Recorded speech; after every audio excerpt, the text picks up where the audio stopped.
o'clock. All right, and let's call this meeting to order. Can we please all stand for the Pledge of Allegiance?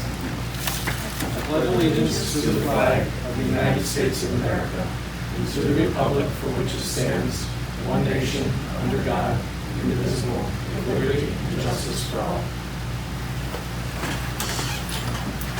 Okay. Good evening, and welcome to the July 14th, 2025 meeting of the Zoning Board of Appeals, or ZBA.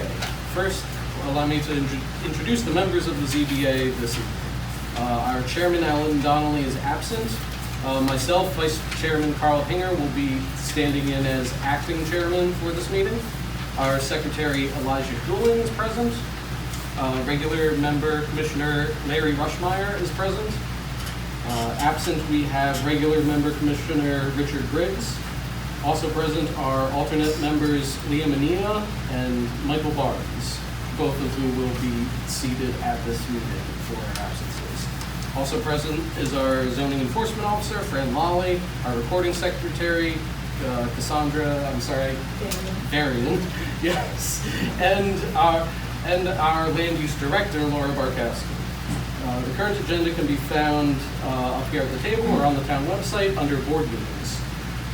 We will begin with a public hearing. I will call each applicant one at a time. When I call the property address, please come forward and state your name and address for the record and tell us about the appeal in detail. After, the secretary will read into the record any communications we've received in favor or opposition to the application.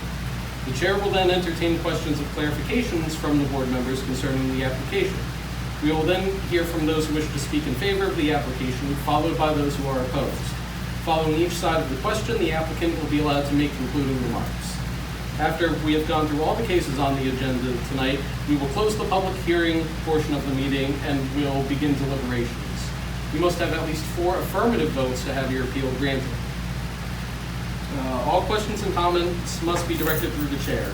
Please ensure that everyone will be given the opportunity to speak. However, the board is most interested in hearing factual information relative to the application, and in the view of time constraints placed upon us, we ask your indulgence in not reiterating comments previously presented.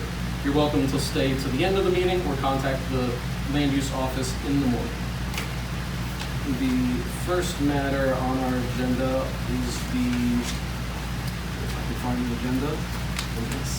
There we go. The first matter on the agenda is the review of the June 2nd minutes. Do I have a motion to approve the minutes? So moved. Second. Second. Any discussion on the minutes? All in favor? Aye. Okay, moving on. We have the correspondence from other boards and commissions. No actions are necessary. And finally, we are on to the continuation of public hearing 20A Indian Trail Z-25-8.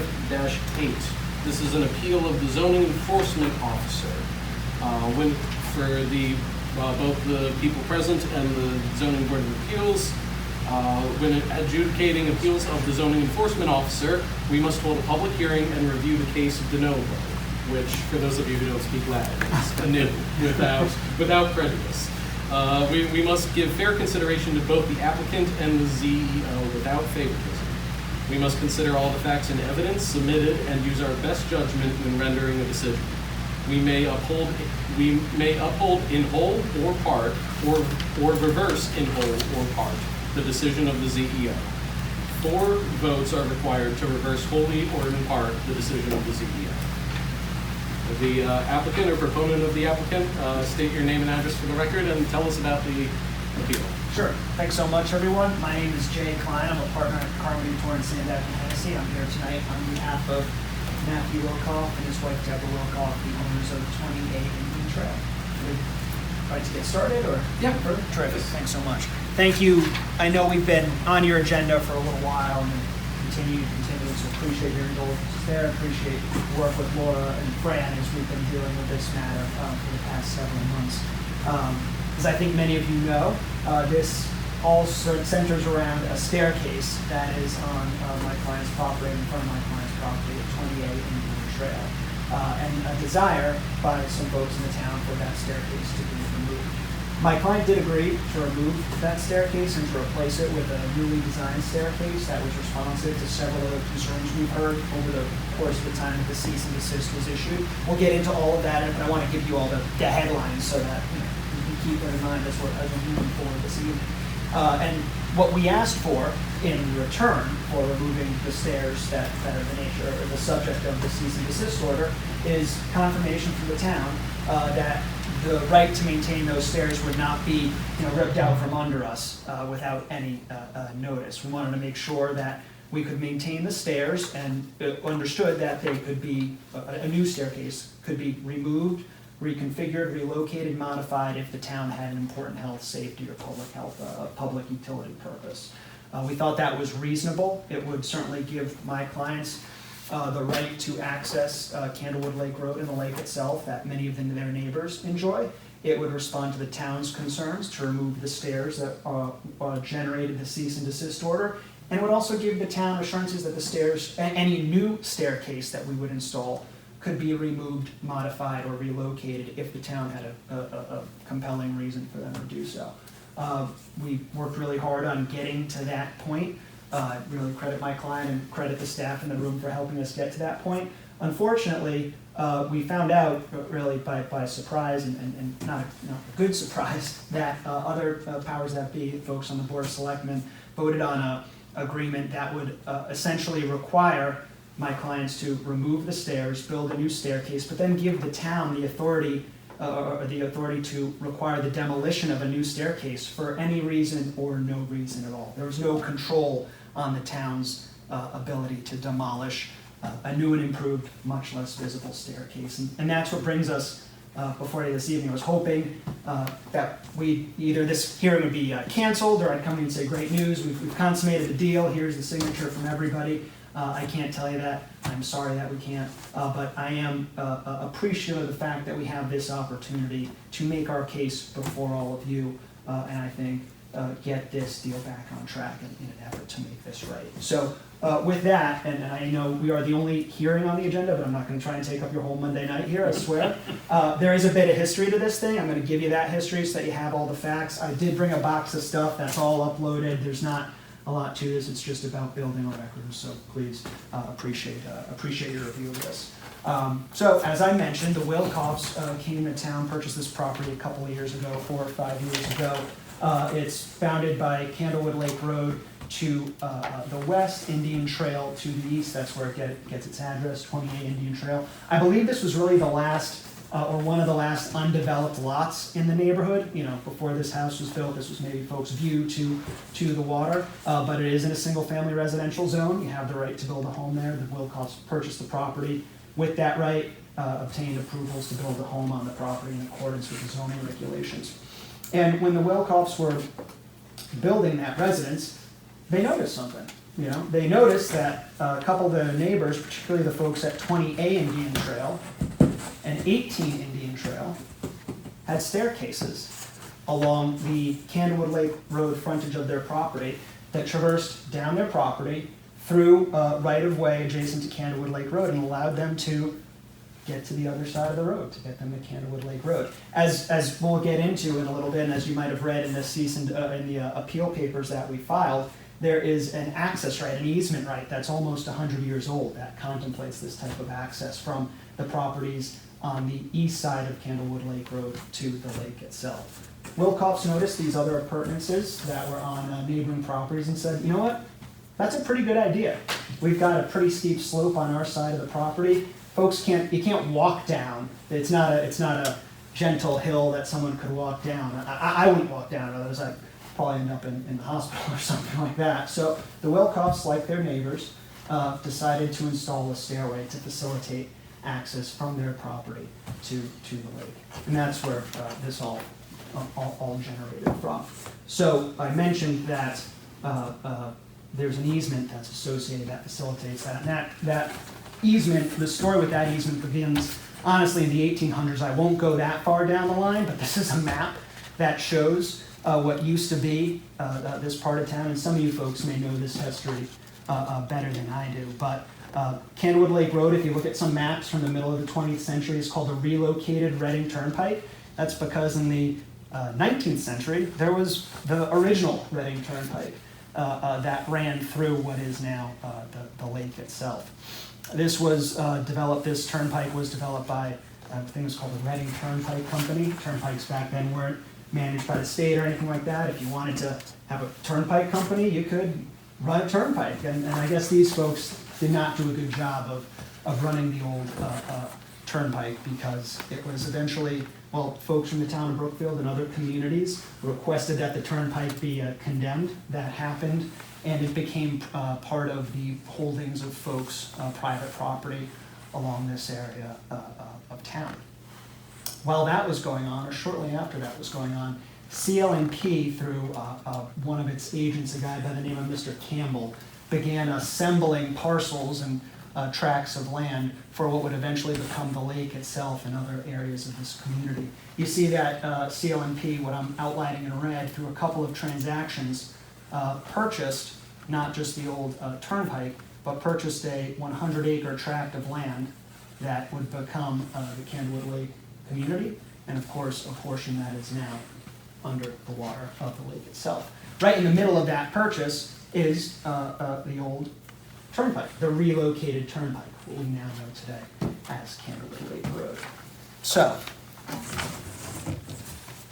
when CL&P, I'll hold this map like this, this is north-south, I believe, yes. When CL&P sold this property to the Farley Development Company back in, I want to say, 1945, so I told you we blow through some of the history as quick as we could here, already in the 1940s. What CL&P did was it conveyed this piece of property to the development company that would eventually subdivide the community, build the community that's there today. But it never sold off the land, never deeded off the land that the Candlewood Lake Road is on. Never sold that off. As far as we can tell, that road remains in the title to that road and the right-of-way that is associated with that road remains in CL&P's hands. It's not a town road. It's not a town right-of-way. It is something that has been maintained or it's owned by the CL&P since the 1940s. We conducted an exhaustive title search that was uploaded to your system. I do have hard copies for you that I'll pass out if anyone wants it. That illustrates that point. We do have an abridged version of the title search that I'll give you at the end of the evening that I think hits all the high points of that One history. little interruption. Yeah. That would be First Flight now?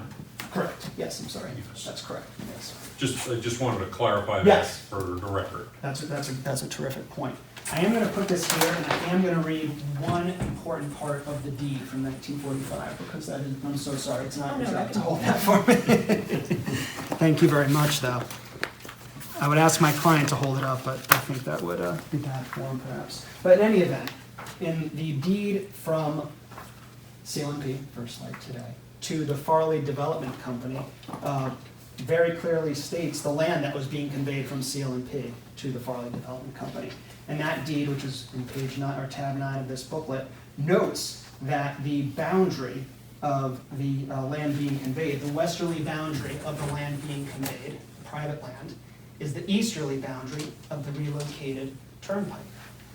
Now, similarly, when that conveyance was made from CL&P to Farley, CL&P also gave Farley a right to use, and I'm just reading from the deed because I think it's important to get the language precise, the right to use for the sole purpose of gaining access to the waters of the lake, so much of the land of the Connecticut Light and Power Company as lies westerly to the west of the easterly line of the land being conveyed. So all the land that CL&P retained after this conveyance to the west of the easterly line of the road, so from this red line to the lake, was recognized as an easement for the owners of this land to access the lake. There has never been anything on the Brookfield land records that have extinguished or relinquished that right. There's nothing on there. So that right that was first recognized in 1945 remains, and in fact, the deed that conveyed the property 20A Indian Trail, it's right somewhere around here on this map, the deed that conveyed the land to Mr. Wilcoff notes in the property description that easement right. It's explicitly called out with a couple, like a variance approval, some other specific issues in town. So I think the first thing that we would say, and we said this in our papers, why we would object to the cease and desist order is that it is not town-owned land. It's a CLMP or First Light Road. So if there was an issue with the right-of-way, with a portion of the stair that is within that right-of-way, certainly First Light's prerogative, if they want to take issue with it. But it's not something that the town can enforce or tell us to remove, relocate, this, that, or the other. Now, with that said, I think the other important piece here is that easement right that is nearly 100 years old. Certainly, it's not the job of municipal government to revoke people's vested property rights, and that would be what would happen if the Wilcox were not allowed to maintain some sort of access. Access that is not all that dissimilar from what other folks have enjoyed on their properties. One thing I didn't say about these other stairs that I think is important for your purposes and really underlies why I've kind of gotten fired up about this case and stuck with it for a while. But as far as I can tell, can be corrected if I'm wrong, the folks who own 20 Indian Trail, who have these stairs right here, never received a cease and desist, never were told by the Board of Selectmen that these stairs could be forcibly removed without any warning or any real justification. The same thing holds true for the folks at 18 Indian Trail. I don't, those folks have never come to you asking for an appeal or relief for the stairs that are on their property. And quite frankly, I see no reason why the Wilcox should be treated differently. We're all entitled to equal treatment under the law, whether that's the Constitution of the United States or the Brookfield zoning regulations, right? We all deserve an equal shake. We all deserve an equal shot. The Wilcox aren't getting an equal shake here. Notwithstanding that, I mentioned to you all earlier that the Wilcox were agreeable to reaching a compromise on the stairs that are there today. I think, and Fran and Laura, you tell me if I'm wrong, one of the big concerns about the stairs that are on the property today is their visibility. The fact that when you drive down Candlewood Lake Road, some would say that, can't miss them or it's hard to miss them. That doesn't have anything to do with, who owns that right of way, who has the right to enforce it, and what easement rights the Wilcox have or don't have. All irrelevant, but we understand that that was a concern that folks were raising. So what Mr. Wilcox did is he hired the folks at Meadowbrook Gardens to prepare a plan that would propose an alternative staircase that would allow Mr. Wilcox to utilize his easement rights that were recognized back in 1945 that have never been revoked, but would replace the more visible stairs that are there today with more of a quietly meandering path of railroad ties essentially graded into the property that would be effectively invisible, certainly less visible than what's next door at 20 Indian Trail. You can't miss this. There's no cease and desist order here, but you can't miss this. In addition, Mr. Wilcox, and I know this is a little difficult to see, but Meadowbrook Gardens, they specialize in landscape architecture, right? So in addition to the stair, the meandering path, rather than a staircase, I should say really a pathway, lots of plantings along the entirety of the slope. So it would really become an attractive feature in the neighborhood. Everyone wants their property to look good. Mr. Wilcox is no different, and we see that as an added bonus. So we put together that alternative plan. And as I mentioned to you before, we brought that to and dealing with town council, the Board of Selectmen, had some conversations with these folks here. And I think the consensus there was the revised plan, the plan that we see here, was a good thing. So the next step, I guess, in the process was to memorialize the agreement that would allow these stairs to stay in place. In talking with Mr. Beecher, he said he felt the best way to memorialize that, Tom Beecher, the town attorney, I should say, excuse me, would be a revocable license, meaning a license to allow the Wilcox to have a path on that right-of-way, but it could be revocable. And we said, okay, that's fine, but again, to have it revocable at will really gives us nothing. So Mr. Wilcox would go to the trouble of taking out the stairs that the town doesn't like, paying for the design of a new pathway, paying for landscaping, planning the new landscaping, putting in the new stairway, and then the next day, the selectman could say, sorry, buddy, stairs gotta go. That is what the agreement that the Board of Selectmen wanted wanted us to abide by. And I will say, I'll give you guys a copy of this, but the language that we really have trouble with, and I have it highlighted here in this version. The licensor, the town, may terminate this agreement for any reason without obligation or liability of any kind to the licensees as a result of said termination. Any reason. That's really, that's no deal. And I don't know, I'll give this to you guys and see you flipping through. I mean, as Mr. Wilkoff's lawyer, I couldn't tell him in good conscience to go ahead and invest the time and resources to, put in a new stairway, take down the old one on this, what we would call an illusory promise, meaning it's no promise at all. What we had suggested was, and I said to Tom, we think what the town is really concerned about is that if Candlewood Lake Road needs to be widened, or if there's some sort of, I don't know, if there's a utility line that needs to go through, Director of DP, whatever the case may be, tell us, and then it'll be on Mr. Wilcoff to modify the stairway in such a way that is responsive to that concern, or if there ever is a situation where the stairs truly have to go, that's related to that public works purposes, then so be it. And that was in the version of the agreement that we prepared, and I'll give you all a copy of that too.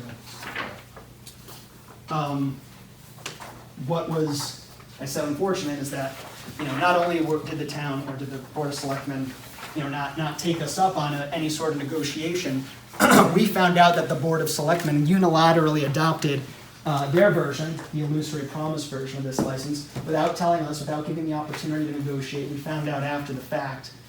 They adopted this at a special meeting at 11 in the morning when, would have been nice to have gotten some advance notice. Maybe we could have gone to them as well. But we weren't afforded that opportunity.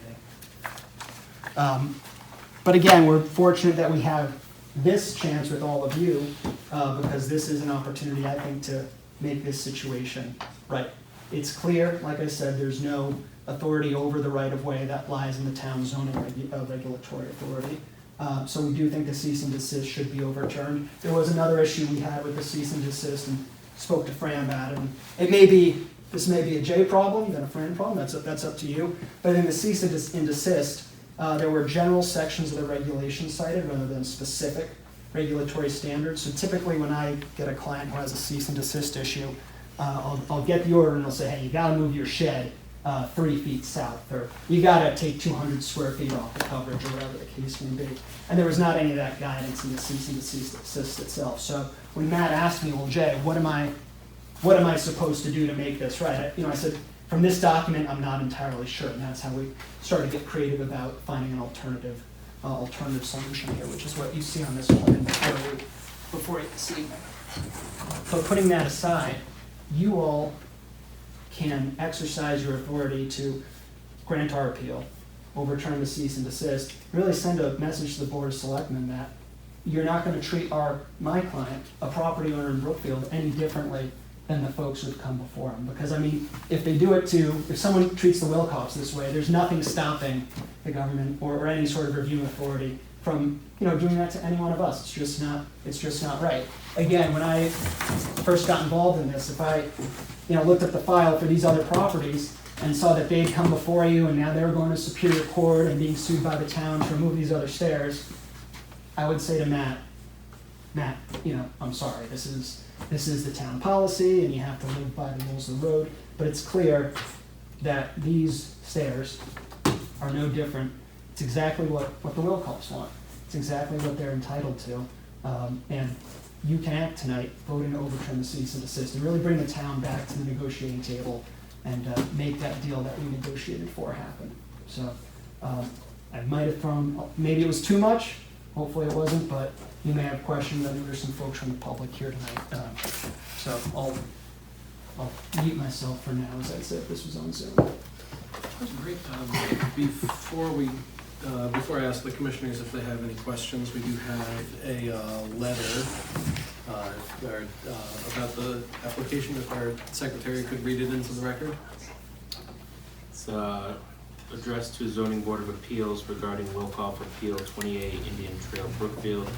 To the members of the Zoning Appeals Board, my name is Brian Johnson. I'm a town of Brookfield homeowner residing at 16 Indian Trail. I'm a local firefighter and I'm on shift, therefore unable to personally attend this meeting.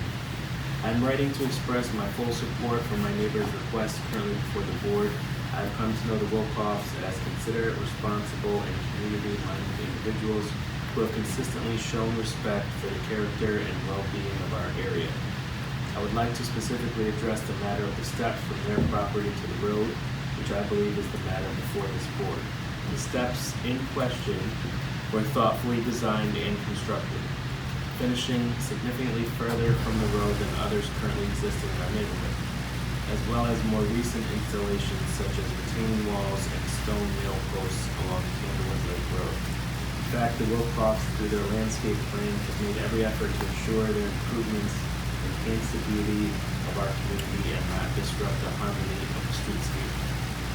It is of great concern to me that the Wilcoxs appear to be subject to different standards or scrutiny compared to other neighbors along Candlewood Lake Road.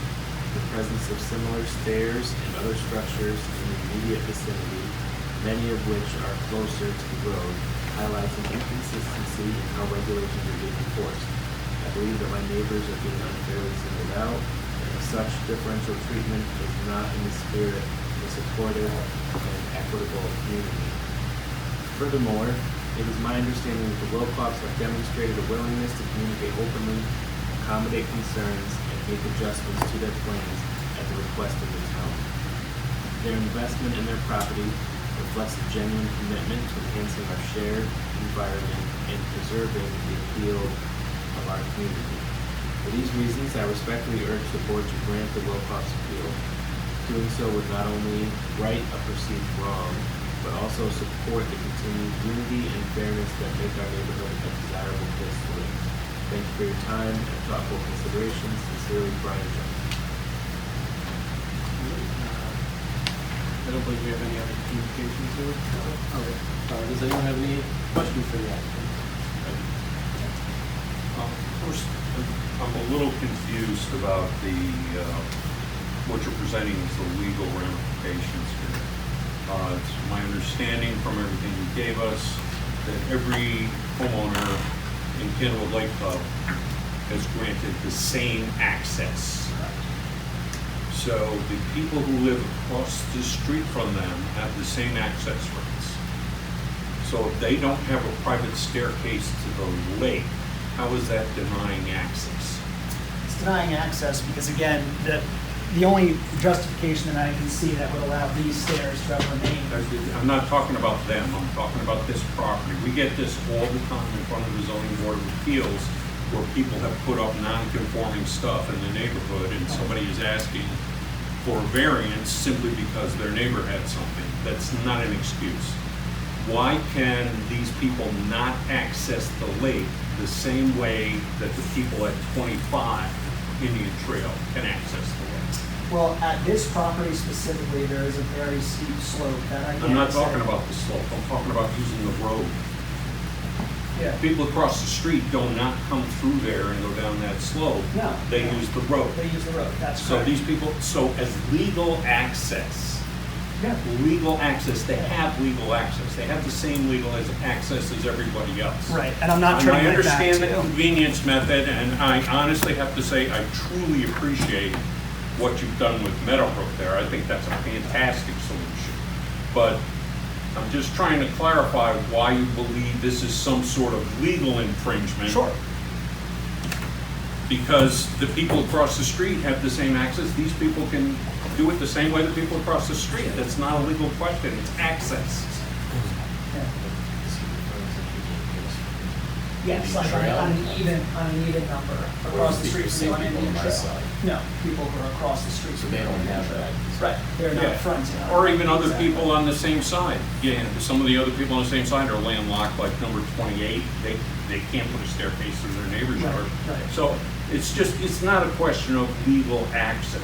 And I understand the point of having a staircase, and I would love to have that also if I'm on the property. And like I say, Yeah. the Meadowbrook thing looks great. But I do not see it as a legal question of access, because they have the same access as everybody else in the community. Well, here's what I'd say where it is illegal, right? And I go to the deed, and I'm sorry I didn't give you all a handout I copy read of the this. deed, I saw the deed, So and it's it grants access. Right, and it very clearly spells out this area is where access is allowed. Correct, The easterly side of the road. of the road. So we have frontage along that easterly side of the road. We do have the benefit, So- if I may, I'm trying to answer your question, Okay. I'm sorry. We have an advantage over the folks who are on the easterly side of Indian Trail in that we front on it. But it's an advantage that, again, other properties that have that same, But it says the access starts west of there. Yes, it starts to the west of the easterly So it side. doesn't say anything about extra access to the east, which is where the staircase is. No, again, it's the boundary, so here. Yeah, I'm very aware, but you're talking about access Yeah, that's on the west. yes, the And- west and is, everybody else has that also. They drive down to Candlewood Lake Road and they have the access. well, I'd say if there was no legal right, then why is it, there's no superfluous language in a deed. I'm trying to answer the Well, question. because I believe you're not reading, you're talking about access to the west, Yes. which is in the deed, Yes, but you're trying to make the argument that you can grant access to the east. we are not asking for access. Well, you are. No, You put so the stairs there. the stairs. I don't, this is a question and answer. I'm not sure I want to get into this kind of discussion. Well, I'm trying But- to answer the question. If you don't want me to Yeah. answer the question. Yeah, then it's, that's well, I fine. don't understand why it's Okay, no, access okay, on the east. that's fine. I'd like to. All right, go ahead and finish your I'd like to- explanation, yeah. Thank you so much, I appreciate that.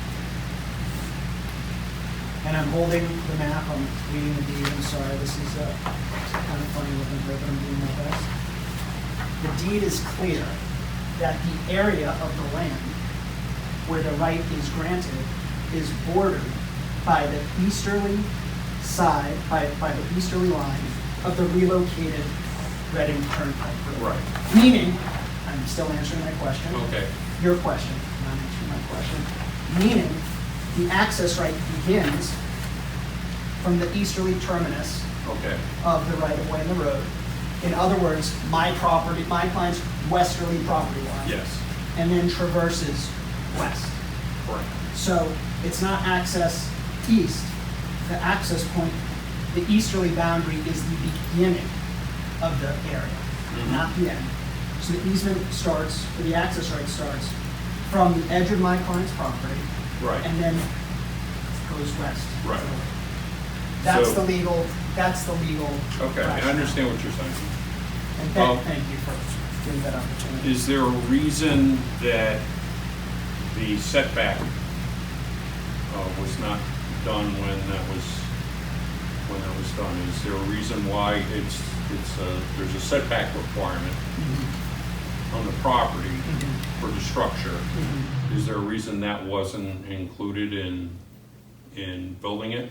That's a good question, and that goes back to, again, my observation that I had, and I want to, before I say this, I want to say again, Fran and Laura have been very responsive and helpful, so there's nothing personal in any of this. But a challenge that I had, and this goes to your question, okay, so what are the violations that are being alleged? How do you fix those violations? The one direction that's given here is to remove the portion of the stair that's on what's purported to be Town of Brookfield property. Initiate corrective action, comply with removal of stairs constructed on Town of Brookfield property, which leads me to believe, so what is the violation on the order says to remove the stairs that are on, we'll call it public property. Right. Doesn't say anything about removing stairs on private property. I get it. So I guess to answer your question, I hate to say I don't know, but I don't know what setback rules would apply, because there wasn't anything said in the cease and desist that said Well, move the stairs back. it's actually in there generally in the section 3.5. That first section defines all the setbacks. Right, but it defines So coverage requirements, normally, it defines. well, I know, And but it it could- also I'm defines sorry. setbacks, which It is what does. I'm talking about right now. Right. But normally, when a person would want to do this, they would come with a plan, Mhm. and they would show how they're meeting the setbacks, Mm-hmm. and then the building department would approve it. In this case, it was just go ahead and build the staircase because the neighbor had one. Then that's not conforming. So my question would be, the Meadowbrook one, does that conform to the setbacks in 3.5 for the zoning on that property? Yeah, Because that's what, that's R7 there? I'll defer to R15. R15? I'll defer to Fran, but this plan, we did run it by town hall, and I don't Right. think there are any issues identified. I think zoning or that's a otherwise. terrific answer, I Yeah. really do. I think that's That's We do an too. awesome way to approach it. Yeah, and I'm sorry I apologize for getting a little hot. Well, before. it's just, we're looking at it different ways. But I think to your point, you know, the way that we can't build this without having assurances that we're allowed to maintain it with some modicum of certainty, not an absolute right, just some. And by the way, the folks, our neighbors, they don't have any agreement with the Board of Selectmen. That gives the Board of Selectmen any rights to make them do anything. So we're trying our best. The way that we can do that is Yeah, that's what happens when you're building new stuff and Yeah, no. other stuff's been there, it's that way.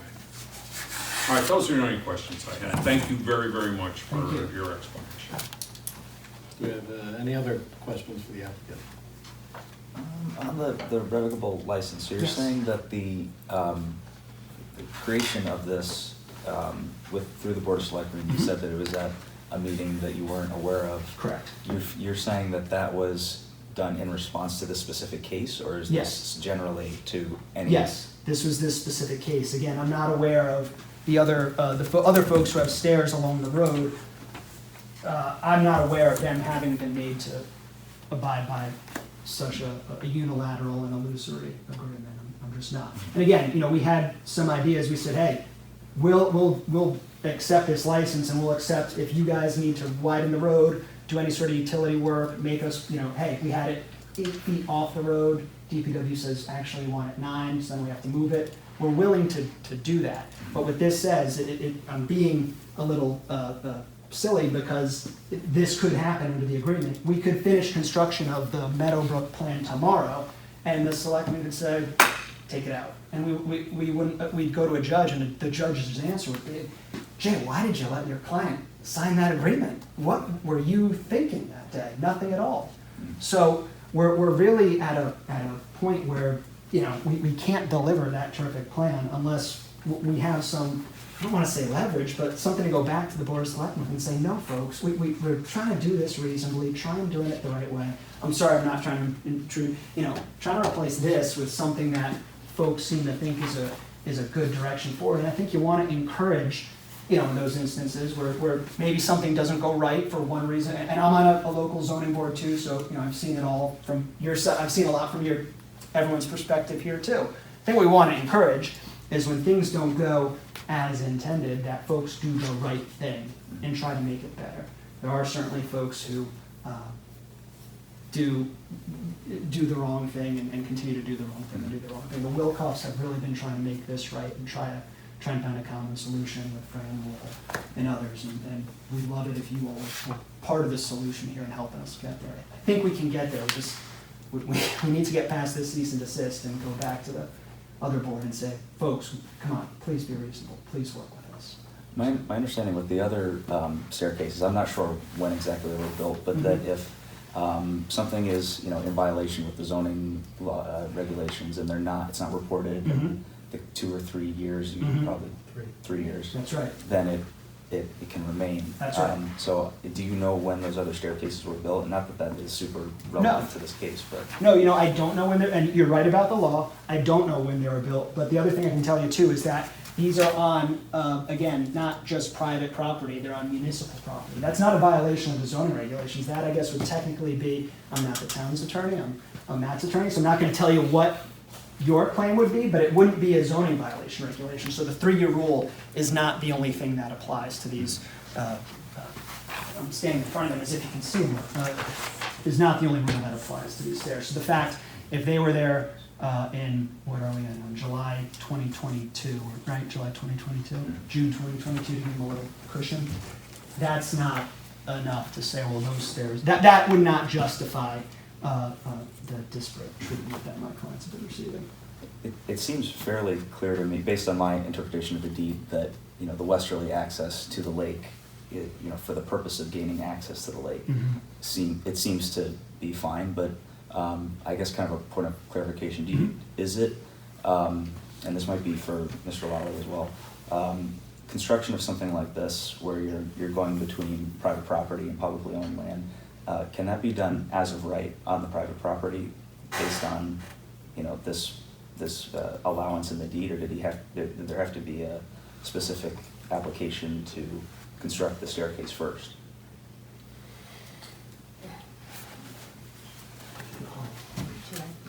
Yeah, go ahead, yeah.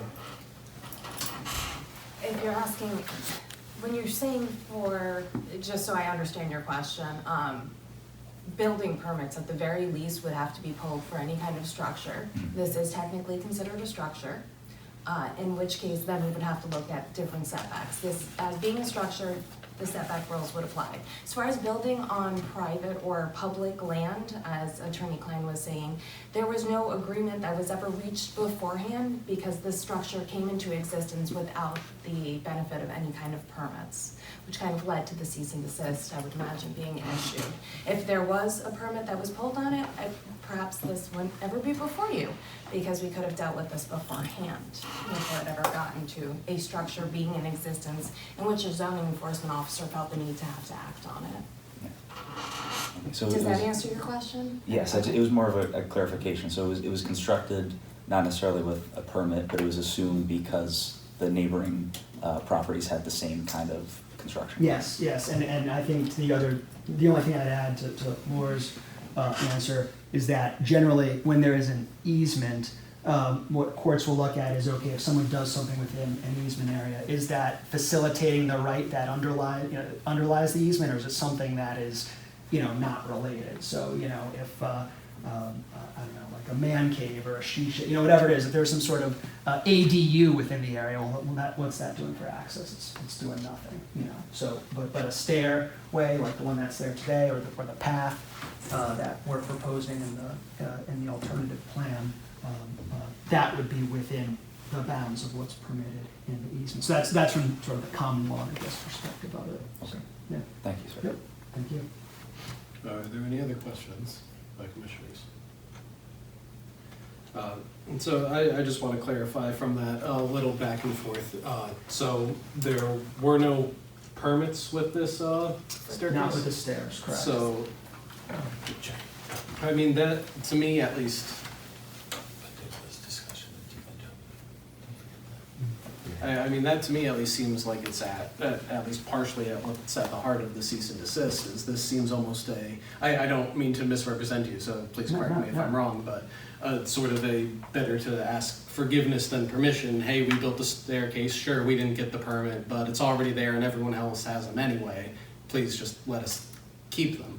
And I don't know if that's, I might be misunderstanding the situation, but that's what I'm hearing with, oh yeah, we didn't get a permit, but please don't give us the cease and desist. So what I would say to that is that we're not asking for forgiveness, we're asking for the opportunity to make something right. So we're not, what I'm not, and if I had confused this point, I apologize, and if I can take this from you, I'm sorry, sir. We're not asking you for the right to okay this. That's not what we're asking you to do.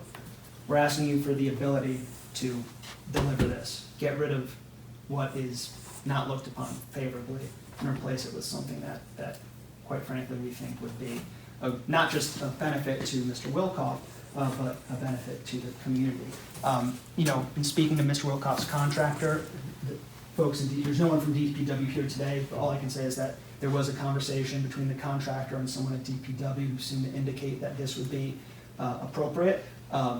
But that is part of the history, and sometimes in instances like this, if we were dying on this hill, then maybe I'd kind of pound that a little bit more. But what I'm trying to do is let the past be the past and let us get to something that is more appropriate. Sure. And I guess a question for you two, since we don't get a lot of appeals of the CEO here, I just want to make sure everyone, including myself, have a perfect understanding. If the cease and desist is overturned, I guess, what does that mean going forward for this property from the town's perspective? Is the issue dead? Do they have to start this plan that they're discussing, or can they just leave it as is if this gets overturned right now? Just from I think for that, I would want weigh in on legal counsel. Okay, I understand. Okay, let me ask you the question then. What is, what is stopping you guys? Not Yeah. that you're going to tell me, oh yeah, we're definitely going to do it. Right, But right, yeah. what is stopping you from, if we say, okay, you make a good point, we like that plan, go ahead. What's stopping you from walking out the door and saying, yeah, the heck with that, we're not going to do Right, any of right. this. They just Yeah. threw out the cease and desist, we're fine. No, I think that's a fair point. I mean, look, Fran can always issue another cease and desist, so if there was any bad faith, I guess, on our part, where you all made a decision tonight and we weren't returning Tom's calls, or, weren't returning Fran or Laura's calls, Fran could just send out another cease and desist, reference, private property side, maybe retweak it a different way, and, we'd be here. Okay.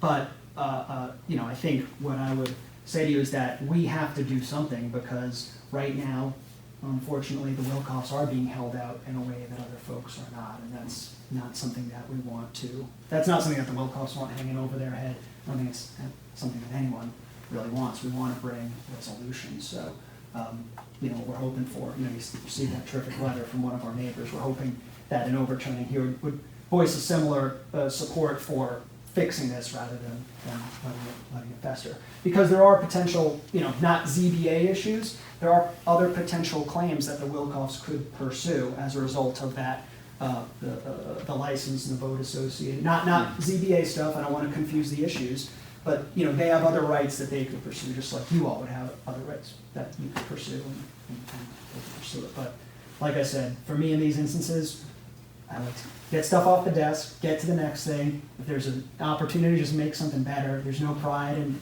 how the solution was reached or who thought of what, just make it better if you can. And I think we can do that here. So. I have a question. Yes.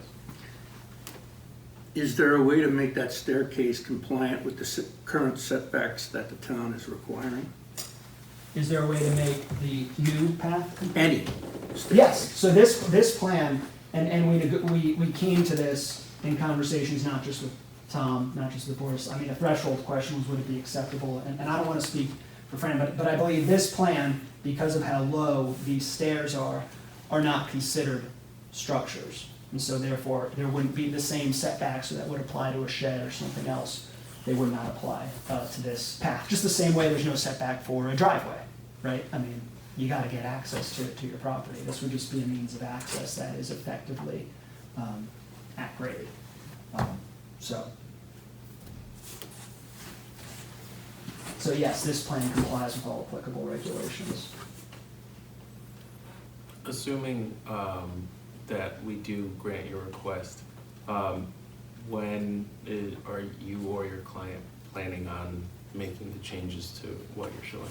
Yeah, that's a good question. So if you grant our request this evening, I won't, maybe I'll do it tonight, I don't know. But certainly by tomorrow morning, I'd call Tom and I'd say, hey, we would really love it if we could button this license up so that we can get on the right path here. The CLC does have the Can't do it until after Labor Day, right? Yes, till after Labor Day. I don't know if we could petition them for a relief from that, but, when's Labor, September 3rd? So we'd start September 4th. I mean, we begin lining it up. And I believe in the license that we had proffered as an alternative, that we had offered as an alternative to what the Board of Selectmen said. We'd suggested give us till the end of the calendar year to get rid of the old, put in the new, all that. Landscaping might take a little while to mature. But again, that Tom could have come back and said, what about this day? But we never had the opportunity to have that discussion. I think a year run, or not a year, the remainder of the calendar year runway would be sufficient. But, And you, again, assuming that we approve you today, you and your client are still acceptable with the license agreement that you put out, that if there is a need for either safety or the road needs to be widened, because that's what DPW Right. says, that you guys don't have a problem with Right. making those adjustments. yeah, absolutely. I mean, safe, and that's part of what generated the desire for a stair on their, the only way to get down their property safely is through some stairs. So certainly, safety is a double-sided coin. So if the safety of folks traveling on the road required that the stair be modified or reconfigured, or one day, a significant project that would probably require their total removal, but that is just reasonable, and we'd abide by that. You know, the Wilcox want to be, you know, reasonable, so yes, absolutely. I had some other questions just for clarification, it's probably more for Laura. As far as how much authority we have here, would it be possible for us to grant like a conditional approval of removing the cease and desist order if they get back to the Board of Selectmen and this is approved, we can waive whatever fines and allow them to keep the current stairs in place until such time as they implement this? Could we do a conditional? You can modify the cease and desist in whole or in part, you can overturn it, so you do have the right to kind of revisit the issue. Because it's, you know, the cease and desist on its face is true, there was no permit, so that's basically what the cease and desist, you built something without a permit. So, but if we do, so then we would be able to put language in tonight to do that? Or is this something Fran's gonna have to put together, what do you think? That would be something I would want Attorney Beecher to absolutely review before speaking. I am not an attorney, as Attorney Klein does now, I have worked with him with this Yes. matter in great detail over the span of a long period of time. You would necessarily have to, the board does not have to act this evening also as well. I'd like to give them the idea is I'd like to give them the opportunity to To work go back- something out. And to go back to with the Board of town. Selectmen, Yeah, I mean, we could and then if they absolutely. do, you know, we can waive the fines and whatever. Could I take a shot too? Just to add on, not to, you know, she said she's not a lawyer, she could have my job if she wanted it, but, you know, it has, right, exactly. Matt's one of the good ones. No, but Laura and Fran have been terrific to work with. Like I said, I think, I don't know that it can be a conditional, but I think you can certainly,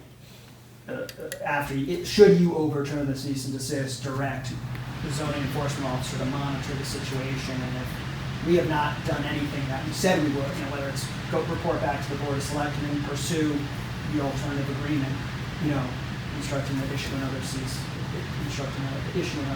desist. There's nothing that can stop you from doing that. So that, I think that would be procedurally the way. But again, I'm representing this rule. Because I'm not sure what we could do tonight. So in other words, the protection might be, at least from your idea, we should, I think, of course, get an opinion from the town attorney as well. The conditionalness is somewhat just that you can. Yeah, I just want to give them the opportunity to work it out. Right, but I'm saying by overturning the cease and desist, there's kind of a natural conditional state in which if nothing's changed, they'll just throw out they'll hand out another cease and desist. Right. So we don't need to make it a conditional cease of overturning of the cease and desist. The very nature of overturning the cease and desist is conditional that Fran will issue another one if nothing changes. Well, then what's the point of overturning? Well, Rather than leave it Yes. in place. Yeah, can you help me with that? Yes. If the cease and desist is not overturned, then our remedies lie with the Superior Court, and we don't have the opportunity to go back to the Board of Selectmen. That's the way we see it. I mean, again, the Wilcox have been treated differently from other folks who are right next door to them. So, you know, it is difficult sometimes for me to say, Matt, no, enter any sort of agreement when nobody else has been required to enter any sort of agreement. So, you know, if the cease and desist is not overturned, you know, respectfully, you know, we would probably appeal that decision and pursue what other remedies are available to the Wilcox. Because that leaves us in the situation that we are today, where it is living with a unilaterally enacted license by the Board of Selectmen that gives them the authority to require the demolition of this new, better path for any reason or no reason at all. The town is still protected if you overturn the cease and desist that issue today, because Fran would be acting in his rights to issue a cease, you know, he could issue a cease and desist tomorrow. You know, if he hears me in the hallway saying, oh, can you believe they bought that, he can issue another cease and desist tomorrow. Right. You know? So it's not like But we are. I'm not understanding why us throwing it out now gives you more leverage with negotiating with the town. I'm not sure what that balance is for you as an attorney. Well, yeah, I mean, I'm not understanding why you can't just go back to them anyway with the order in place. well, we tried that, to be honest. We tried that. So how does After we- us removing it fix that? I think it shows that there's support for this notion that everyone should be treated equally and get the same shot under the law. I mean, Okay. you know, you got, yeah, well, All you right. know, in these local boards, support is important, and I think having support from the ZBA that, hey, we want to encourage good behavior and encourage people making things right, rather than discourage that. Mhm. You know, if something like this is denied, the next person might not go with the improvement plan. They might just say, I have an easement right, I mean, I have some clients, and I would, you know, you could argue the case, these are allowed to remain. That's not the argument that we're making. So I Right. think by overturning the cease and desist today, I think you're setting, to the extent there's precedent being set, it's good precedent, that, hey, we want to see violations cured, we want to see people improve the neighborhood, make the town look better. That's what we're doing here today. And again, you all are protected because another cease and desist could issue the minute we are stepping on the line, yes. So, and you have my word that I would reach out to Tom. I'll CC Fran on the email. I have a question for this idea of stairs versus path, where if there's a path or if it's short enough or not, the height is low enough, is that an accurate representation that? If it's not a structure, it doesn't have to abide by the setback regulations. So if he's building or constructing a path, then no, there would be no setback requirements. Kind of like, even if it was a paver path, there would be no setback requirements. Patios don't have to necessarily adhere to your zoning setbacks and your zoning regulations. And as far as you know from their plan, was the plan that they've discussed with you guys, does that meet those requirements? The Meadowbrook plan, I believe it is totally, That's all graded in. yeah, it's Yeah, graded in. yeah. And that was the discussions that went very much back and forth between all of us as far as the removal of a structure that is a new structure, and Attorney Klein, you know, we worked very much with this. We bring up the stairs that were there previous to this. We can only act on structures to a period of time, which board member here in India, I'm sorry, forgive me if I pronounce your name wrong. I don't often sit in the zoning board of appeals, can you tell? This is a brand new structure. This is something that came up and it was acted upon. I understand the argument in which this applicant believes that they might have been treating unfairly, but we can only sit there and look at what's in front of us, and very often it is complaint driven in our office that we don't have eyes everywhere in town. A lot of our complaints are written, a lot of our complaints are received, and we act upon them accordingly, so. I would follow up with one thing. So, if Mr. Wilcox decided to apply for, well, I guess he would. So if he just decided to tear down the stairs that are up and go with this Meadowbrook plan, what? Would he need a building permit, or is that a chance? Yes. So if he just decided, if he just went with what we're discussing now, tear down the stairs himself, put up this Meadowbrook plan, then he would no longer be in violation, right? That is a very Yeah, good that's- question. That was the question I had as well. So that is a good question, and I would feel, you know, the fact that the Board of Selectmen, you know, because we have had conversations like that with town council and with folks, not the folks in the Board of Selectmen, but previous town council. And the fact that they gave us a piece of paper that said we can require you to take it out at any time that we choose for any reason that we desire. That's why I have advised my client not to do that. But I've You're advised. saying they're saying they can require you to take up a path? Yes. As opposed to be even? Yes. Okay. Correct, that is what's in, and I should have labeled it maybe good and bad. To make it easier. Sorry. Yeah, but there is some highlighted language. So this is, I'm reading from page 2 of the bad agreement. No offense to the Board of Selectmen. the licensor, the town, may terminate the agreement for any reason without obligation or liability at any time to the licensee, the Wilcox. You know, they do have to give them 90 days notice, but again, without obligation or liability of any kind. In other words, they can require the removal of the path for any reason or no reason at all.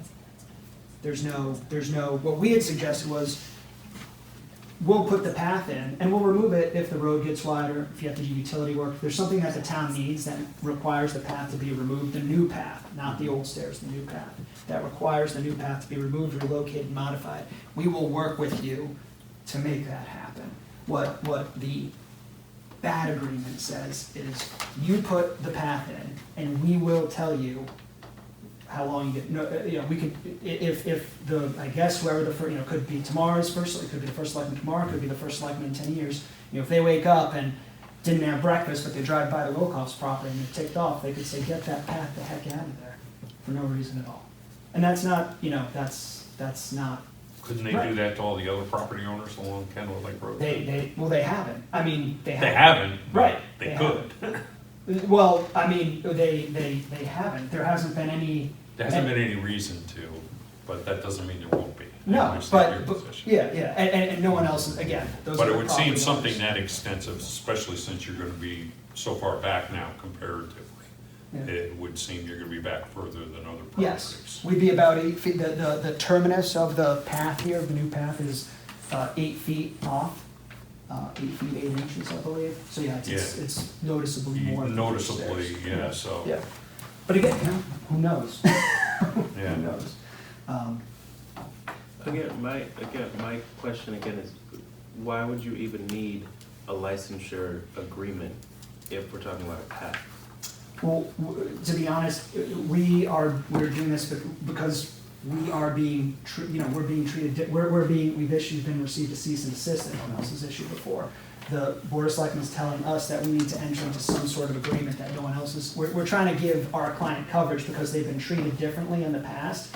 A written agreement will protect them from being treated differently in the future. We can't just hope that things, not the fault of anyone in this room, but we can't hope that things will get better. I won't be doing my job. If, I know you've been held out differently from other people before, but don't worry about it. Just, let's shake a hand, let's put the thing in. I wouldn't be doing, I would be in trouble if I let the Wilcox do that. So that's why, Mr. Hewling, that we are looking for a written agreement that just outlines, the rules that everyone will have to agree by with this thing, moving forward, so. Thank you. So, just to clarify, then basically the overturning of the cease and desist is essentially the ZBA showing support for this plan and trying to bring the Board of Selectmen somehow back to the negotiation Yeah. table, saying, hey, this issue isn't going away that easily, like, give it another look, and just, you're Yes. just kind of hoping for the best at that point. No, I'm not hoping for the best. I mean, I think it's, I again. mean, what if they say, too bad? They could, right, and then, but, all we can do is do what we can when we're given the opportunity, right? I mean, that's kind of like, people, whatever side you're on, I wish I could do something about this. Well, you guys can do something. This is part of what the ZBA is here for. And, if we can't come to an agreement, then, the courts aren't going anywhere, but I don't think it needs to go that far. I think I'd love to take this shot at making this right. I think it's worth it. Well, Yeah. again, one thing for our land use. So in the Board of Selectmen special meeting, the motion that they made was for use of town right-of-way adjacent to 20A Indian Trail. Is there a, legal definition of what right-of-way adjacent means? So if they're on their property and it's no longer steps, again, we're back to path with this. Can the town still say, how far back do you have to be before it's not right-of-way adjacent? Up to the property line. So if they're 2 feet off of the property line, is that still right-of-way adjacent? You know what I'm saying? If this path goes up to 2 feet to the property line. Are they still bound by this revocable license agreement? Because it's a path now, and they're technically not all the way to right-of-way adjacent.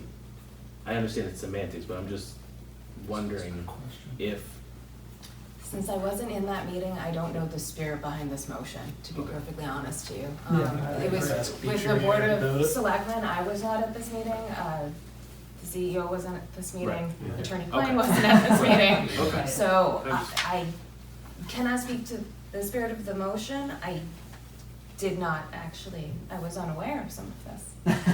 Yeah. I mean, again, it makes sense when we're talking about stairs, but since It's a the path. Meadowbrook plan goes from stairs, so now it's a path, again, big difference. So I'm just, just thinking Yeah. out loud, wondering, again, if they go with this Meadowbrook plan, then it seems to me like the selectmen may not have the right or ability to say, you can't do this, or you need to sign this agreement if you're going to do this, because we're no longer talking about needing a variance. The only thing I'd, again, add, not correct anything that Laura said, I believe, I will say that that agreement, what they did, there is, our exhibits attached to it, and if we were fortunate to, negotiate an alternative agreement, where language can be imperfect even for lawyers sometimes, we would attach the Meadowbrook plans, that it clearly states, if the verbiage isn't right, or in 50 years when we've forgotten all this, someone could go back, and this would be on the land records, it would be on file in the zoning office, and someone could say, wait a minute, this is what was permitted, and not an inch more, so. Turn it back. I'm sorry, I'm sorry if So this is the line here delineated? Yep, This that's is the public property? yes, this is correct, private? yes, that's correct. Okay. Yep.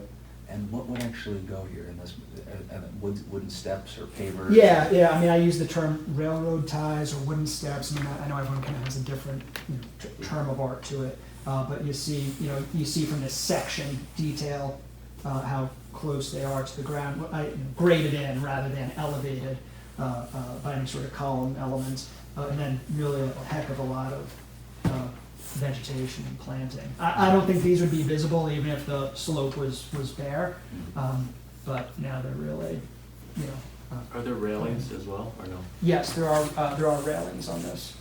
Yeah, and that's a you don't want someone. Right. I might tip off the side if there was no railing. So.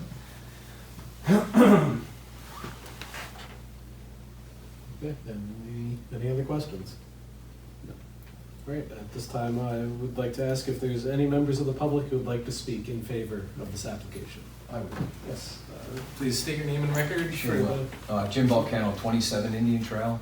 I live across the street from the Wilcoffs, and I will tell you, I sat on that side of the table for many years on the Wetlands Commission, so I know you're not doing it for the pay. So I appreciate the opportunity. I have followed this closely. When I first heard about it, it just struck me. I've lived in the Lake Club for 40 years, 30 years on the Brookfield side, 10 years on the Milford side. As you all know, everything is pre-existing non-conforming in the Lake Club. You can't do anything without getting a variance or whatever it may be.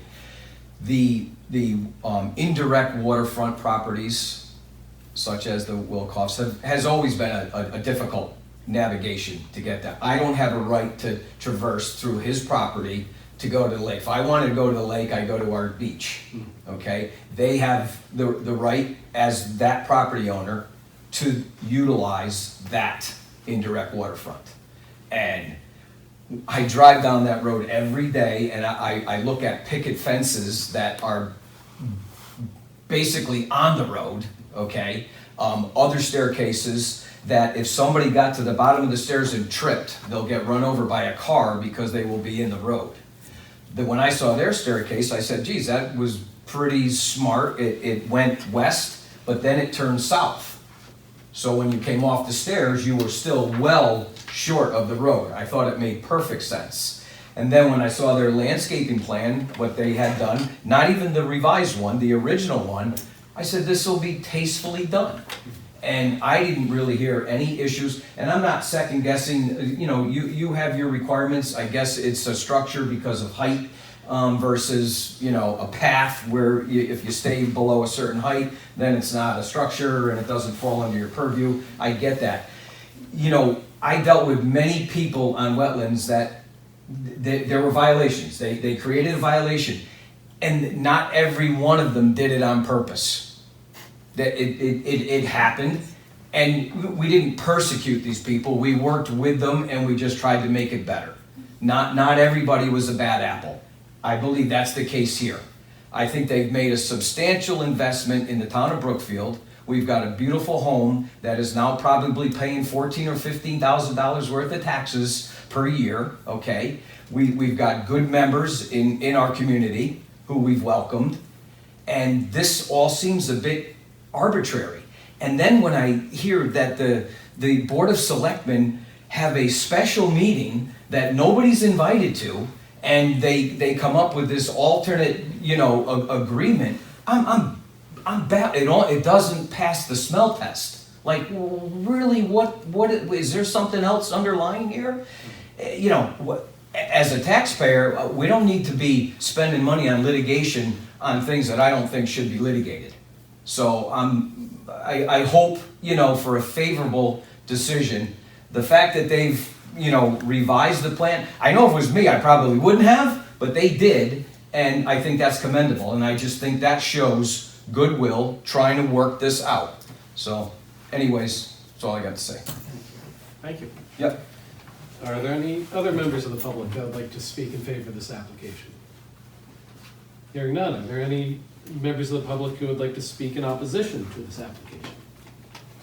Hearing none, do you have any final concluding remarks? No, I mean, I really thank you for coming out and showing support. Really appreciate that. I couldn't have said it better myself. I mean, we have talked about some of the more, I'd say, substantive, whether it's the right, the easement rights, whether it's the language of the cease and desist. You know, are the stairs 8 feet high or low? Does that make the structure? You know, those are all, you know, arguments behind our position. But rather than argue something, we're really here tonight to say, let's stop arguing. Let's just get this behind us. Let's get the Board of Selectmen back to the table, and let's negotiate a reasonable document.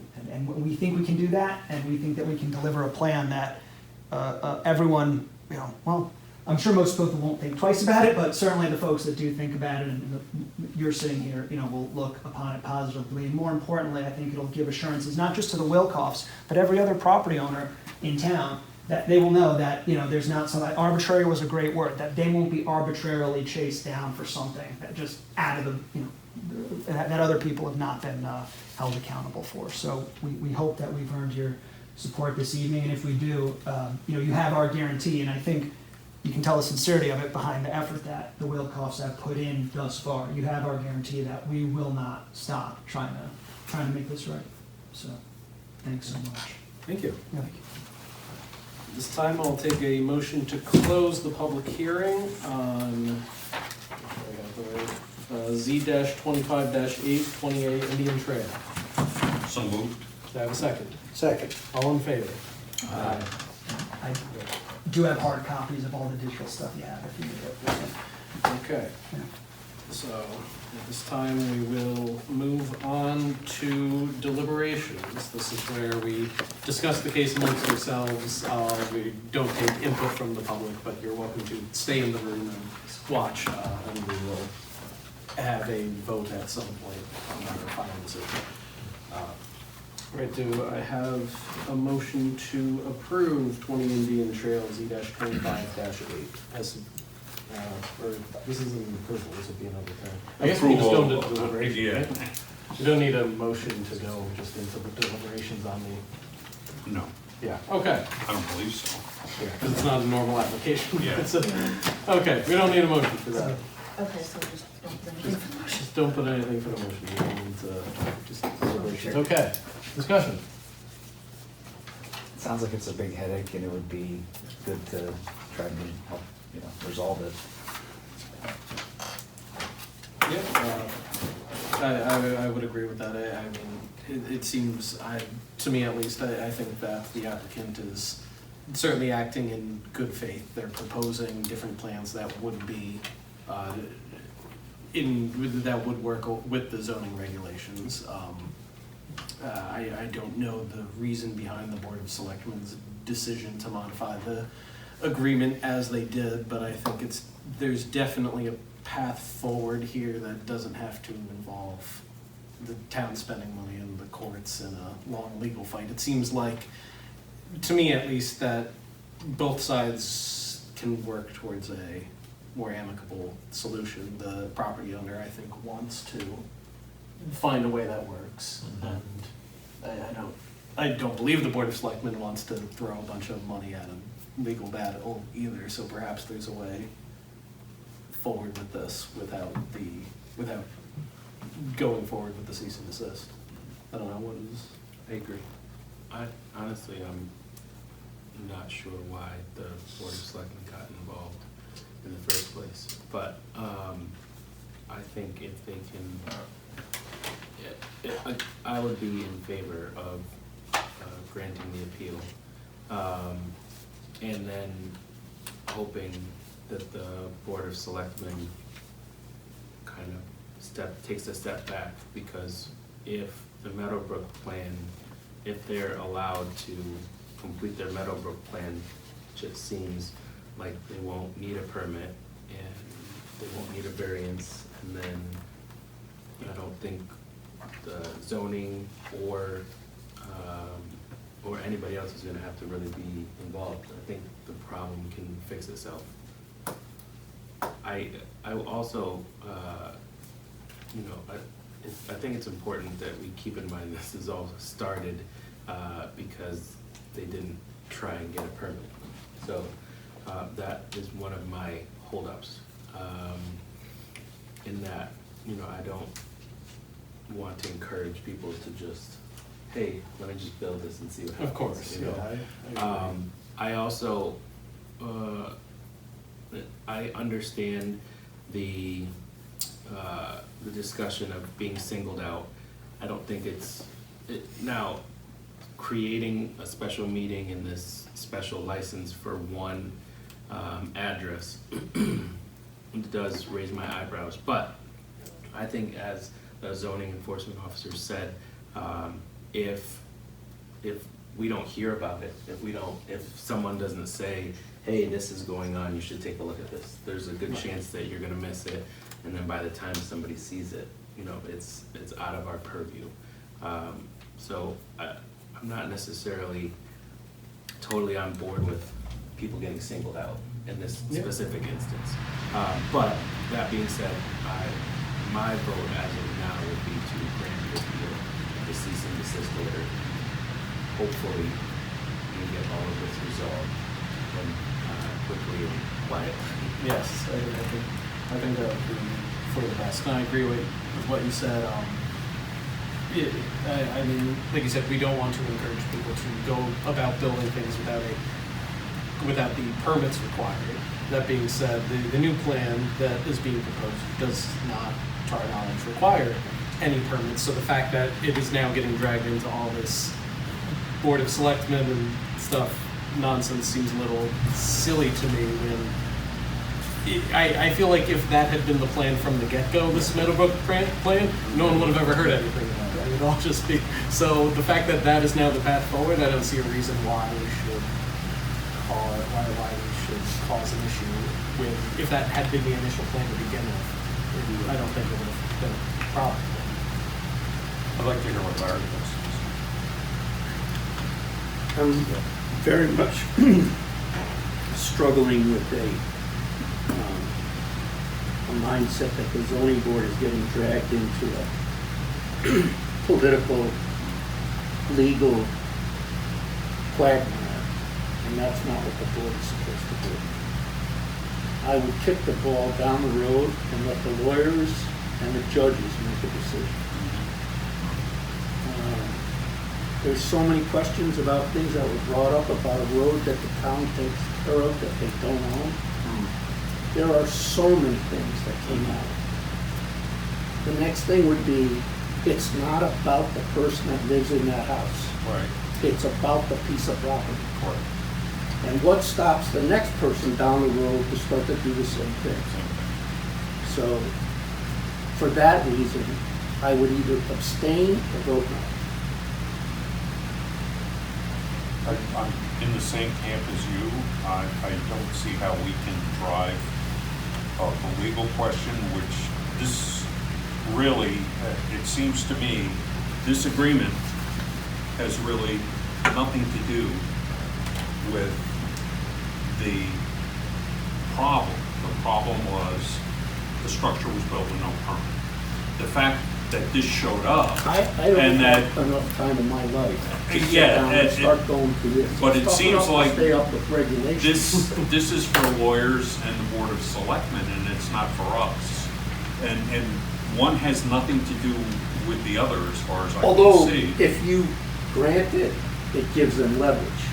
Yes. So now you're working in political, legal position. So, Does it or doesn't it? 'Cause he can- I don't know. He can write another Right, one does tomorrow, the because board- it still was built with no permit. Right, is the Board of Selectmen really swayed by it? So, in And that. I'm not sure the Board of Selectmen is gonna get swayed by us. Right, so in that regard, let's say, as you said, the license, this doesn't affect us, this is the Board of Selectmen. So if we ignore that and just handle the case neglecting the license and the fight with the Board of Selectmen entirely. Then it would have to be removed because it was built with no permit. And it's But that's non-conforming. That's honest. Yeah, they're proposing a plan I, to build. I get that, Yeah, but the thing is we don't have anything before us that gives an assurance that that that's right. plan's gonna get carried out. They haven't filed for a That's, permit. that's actually in here, and it doesn't, if they had applied for a variance or something like that, we could have a hard decision that we can make that would say, okay, we're gonna grant this variance for you to do this. We got nothing, there's no variance in front But of us. if they go with the medical plan, they don't I need it. think he doesn't need a variance, he doesn't need anything from I us. haven't even really dove into that medical thing. If it's a railroad tie structure that's in grade, Yeah. There's no, and there's a it's not a railing, structure. and there's a railing that's attached to that structure, then I would need more legal information about, Yeah, it's- from a as a- building department conversation, how does that all work? Yeah, but building a path is gonna be okay. So, but they don't need us for that. Nope. I think what's being happened is we're being thrown in here to give some sort of legal assurance or legal help to make their point, which is a great point, and I would love to see it happen. But I'm not sure that that's something that should be even requested of us. And I don't know if that's the same as you're thinking, Larry. I think I made it pretty clear. Yeah. No, what about your thoughts? I don't know if it changes anything. Your thoughts earlier, we discussed the possibility of a conditional. Well, it's, then, well, but the explanation was it would have to change. We'd have to throw it out, and you'd have to write a different cease and desist, which may Right, so. that's- consider having some conditional, but he'd have to talk to a lawyer about that, which again is incurring more legal fees for the town. Sure. Whether or not that's a way to approach it, but it would give this board and the town legal protection that they're actually gonna follow through on what they said. Not that I think they won't, I think they will. I think they got a beautiful place, and I think they wanna make it nice, and I think they've been upfront with us, so. Not But- in the beginning. Not in the beginning. All kinds of people build non-conforming stuff, and only a few of them get I don't think it was constructed in bad faith. built. I don't think so either, I think they just assumed that it was gonna be okay. Yeah, but. I But it's can definitely not- understand that, looking down the street and as pointed Yeah. out in conversation. Well, not only that. How many houses on that road have Yes, some they sort of do. issue all the way down? Yeah. But that's not for this. But one. not every town considers stairs a structure. Most towns do, but there are exceptions in Connecticut of certain towns that don't consider stairs as a structure. So it could have been missed by the contractor not picking up on it. Right. But as far as we're concerned, I'm not sure if we overturn it, I think it's really a black and white issue of overturning it, we're saying, we're kind of saying, well, yeah, the stairs can stay. Because it's black or white. Right, I It's understand. overturning, If we're not it was built considering with no the- permit, we're saying, yeah, well, Yeah, we if we're not can't. considering the. If we're not consider, we Or can't something. consider Right, this right. because this is not in front of us. Right, I understand. So I feel very uncomfortable about making a legal decision for the attorney. I understand. I would counter that by saying, if we grant the appeal, we're not saying the stairs can stay, because we've already acknowledged that the stairs are not up to code. You know, there's no permit, and so if we grant the appeal and they don't make the necessary changes to bring it into compliance with this Meadowbrook idea, then the town can again file a cease and desist, because it's Mhm. still going to be non-conforming. Yeah, I guess, again, if we're not considering the license thing, if we just take it at its face value, I think there still can be the argument to overturn it on the grounds that they've come before us and say, the current stairs are not our permanent plan, just like give us more time to enact this Meadowbrook Mhm. plan, which we agree with. So in that regard, we're not overturning the cease and desist saying, oh, we're totally fine with what you're doing. We're just saying, they are working on this new plan, But we if- like the new plan, they need more time, let's. If I'm an attorney So and I'm exactly. gonna decide to pursue it further, what you're gonna do is go on the record and you're gonna say, well, the ZBA's overturned this. Yeah, And that's it's- all that's gonna be Yeah, there. exactly. Is our discussion is not gonna be Oh, there. sure. We got and dragged into the political, We got dragged into legal something. position of that issue, and that's not what we're here to do. I would agree with that to a certain extent, but I would also say we're not giving them a variance for the structure. Right, We're not this isn't saying the approval, structure this is is- okay. All we're saying No. is that we're approving the appeal of the cease and But if desist. I'm making an argument in the next court, I'm gonna say, use this as evidence that it's okay to have it there. Well, I mean, Because we've this- said it, I think we've said it at least 5 to 10 times, that the stairs as they're currently constructed are not okay. But that's not gonna make it in the decision. The decision is yes or no. They have the Well, minutes you just like. you would think everybody the else. town attorney arguing on behalf of the town would put that in their Well, argument for. it's gotta get it from the notes. Okay, guys, Or this is one discussion. case, it's almost 8:30. I understand, there's a lot of stuff to go into. Yeah. This is compared to different. one. This is a Yes, different the one. appeals- It makes me uncomfortable getting involved in I a legal understand. item. Yes. One quick thing. Yeah.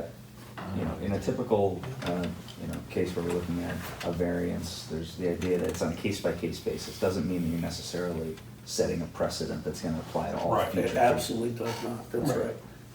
What about an appeal to ZDO? Is it, maybe this is a question for, I don't think we can't ask questions of the. No. We can, you This ask is legal deliberation. questions of the, town attorney or something, Yeah. but I don't think that sets any precedent, because as we've already kind of discussed here today, Fran can just give them the exact same cease and desist tomorrow if he wanted. Like, there's no precedent set by us overturning this. The new cease and desist for the exact same thing can be reissued without. In that same vein, the stairs next door does not set precedent.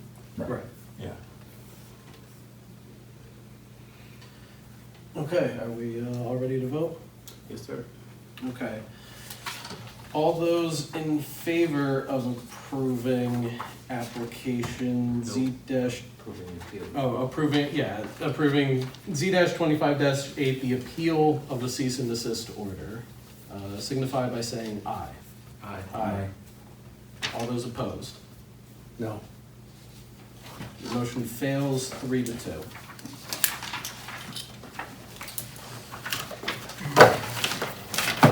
We have no old business, new business, informal discussion, that is there. Okay, motion to adjourn, there's nothing else. Second. All those in favor? Aye. All right.